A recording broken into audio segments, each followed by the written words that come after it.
Hi, folks. This is Don Meisner with the North Country Fishing Report.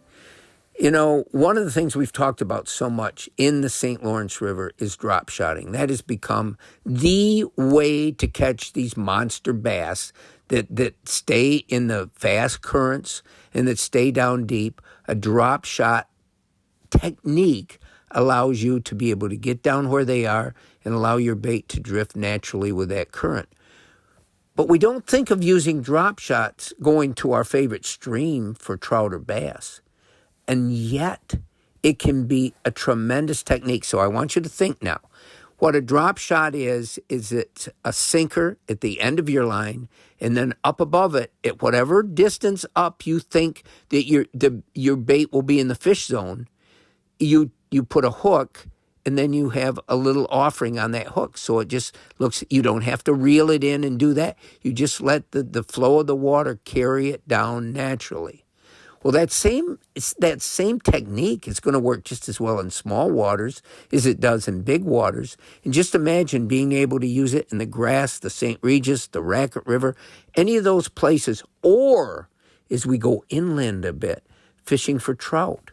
My goodness, this really does intrigue me, because now you can take the same baits that when I was a kid, all we had was little split shot sinkers. And you'd put on a number either by biting down with your teeth and causing damage in the long run, or with a pair of pliers, and you get just enough weight to allow your bait to go down to the bottom where you thought the fish were all going to be, depending on the current and the depth of the water. Well, today, you can still allow your bait to get kind of down there, wherever you think it should be, but by having the sinker go down to the bottom, your bait above, it's going to work for anything. It would work tremendously for trout.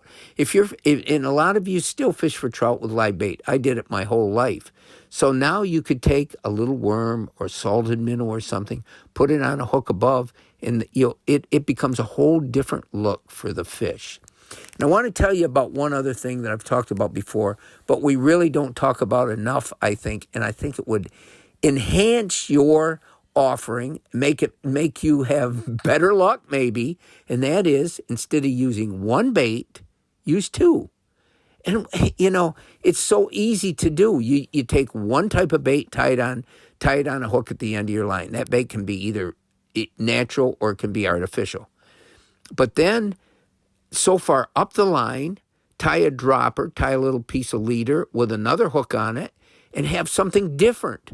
And so every time you cast out, you're giving the fish, instead of one option, one choice, they have two choices. And you can have a different color on one than the other, so you can experiment with what color is going to be best if you want to use the same type of lure. Or you can have a different look. So at one end, you could have a hellgrammite-looking lure, and up beyond it, you could have a bigger thing that maybe a crayfish look or something, or different minnow-like baits. I'm telling you, the sky's the limit. The options are incredible. One of the real, I think, fun things about going fishing is creating your own thoughts and own offerings. In other words, you go out there and you figure, okay, maybe this is going to work today. Or maybe if I put these little beads on the line, it'll cause the fish to give it attention. Or maybe if I do this, or maybe if I do that. That's what the fun is of tying your own flies or making your own lures. But it also becomes fun just to experiment and use different baits. Now, once in a while, if there's a school of fish out there, you might end up catching two fish at a time. And this is legal.